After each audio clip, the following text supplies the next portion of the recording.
পিবিআইয়ের মনোজ কুমার সাহেব উনি সাংবাদিক সম্মেলন করে উনি বলেছেন যে সালমান শাহ হত্যা হয়নি, এটা আত্মহত্যা বলে উনি দাবি করেছেন। এটা উনি বলতে পারেন না, কারণ উনি তদন্ত রিপোর্ট পাওয়ার পরে প্রকাশ্যে সাংবাদিক সম্মেলন করতে পারেন না। উনি আইনের যে বিধান, আইনের যে স্পিরিট, উনি তদন্ত করার পরে আমাদের যে ইনফর্মার যিনি এজাহারকারী তাকে একটা একটা নোটিশ দিয়ে জানাবেন। সেই নোটিশ উনি দেন নাই। আমাদেরকে না জেনে, আমাদের না পাস করে, আদালতকে পাস করিয়ে উনি কোর্টে জমা দেওয়ার আগে সাংবাদিক সম্বোধন করে বলছেন। আমরা মনে করেছি যে এটা উনি একটা অন্যায় করেছেন। তদন্তকারী সংস্থার গোপনীয়তা থাকলো না, হ্যাঁ, কারণ মানুষের কাছে খারাপ মেসেজ চলে গেল যে সালমান শাহ আত্মহত্যা করেছে, কিন্তু আসলে তা না। এটা উনি ওনার একটা ওপিনিয়ন দিয়েছেন, বিচারে জাজমেন্ট তো আসে নাই, রায় তো আসে নাই। আমি মনে করি এটা একটা অন্যায় করেছেন। আমরা আইনগত যদি ওনার আম্মা দেশে থাকতেন, আমি মনোজ কুমার সাহেবের নামে মামলা করতাম, কারণ এটা আমাদের মানহানিকর, বিভ্রান্তিকর বক্তব্য উনি দিতে পারেন না। উনি একটা এজেন্সি প্রধান, হ্যাঁ। তার মানে আমরা যদি ডাউট করি যে আসামের পক্ষকে সাপোর্ট দেওয়ার জন্য মেসেজ কিন্তু পাবলিকের কাছে চলে গেল, ওনার মেসেজটা কিন্তু আমাদের খারাপ ইম্প্যাক্ট করেছে।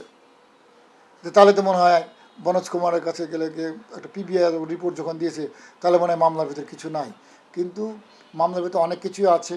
আপনারা, আমি অনেক টকশোতেই বলেছি যে সে যদি সুইসাইড করে, একজন ধরেন 50-60 কেজি ব্যক্তি, সে সুইসাইড করলে তার দড়িটা, যে দড়িতে সেটা একটু ফাঁস থাকবে এবং এটা ঘর্ষণ লাগবে, ঘর্ষণ নাই, কারণ এটা লড়াচড়া হবে। তো একটা বডি যখন শূন্য চলে যায় তখন বডিটা সে বাঁচার চেষ্টা করে।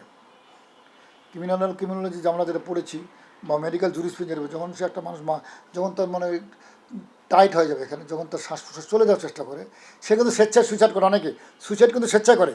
যখন তার এখানে চাপ পড়ে মৃত ব্যক্তি বাঁচার চেষ্টা করে, তখন এই বাঁচার চেষ্টা করতে তার হাত পা লড়াচড়া হয়, এটাই স্বাভাবিক, হ্যাঁ, এটা ন্যাচারাল।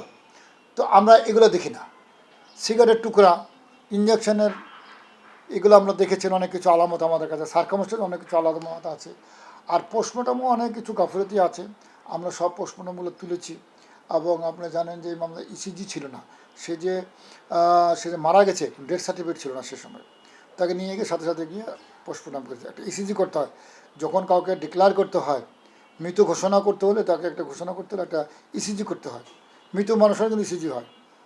আমরা সবাই মনে করি যে জীবিত মানুষের মনে ইসিজি করে, না, মৃত মানুষের ইসিজি করা যায়। ইসিজি করে কনফার্ম হতে হবে যে সে ডেথ, তার আগে কিন্তু তাকে ডেথ বলা যাবে না।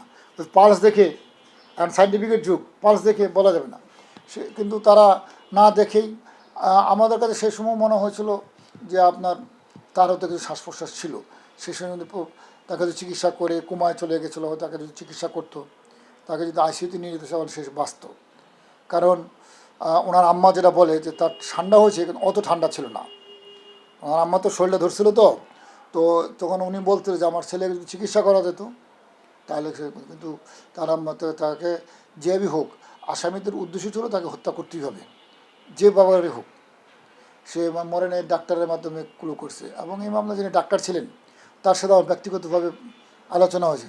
ওনাকে যখনই আমি অনেক মামলা সাক্ষী দিতে আসেন, উনি অনেক মামলা সাক্ষী দিতে আসেন, ওনাকে যখনই মামলা করি উনি নীরবতা, ওনার মোট দৃষ্টিতে অন্যদিকে চলে যায়।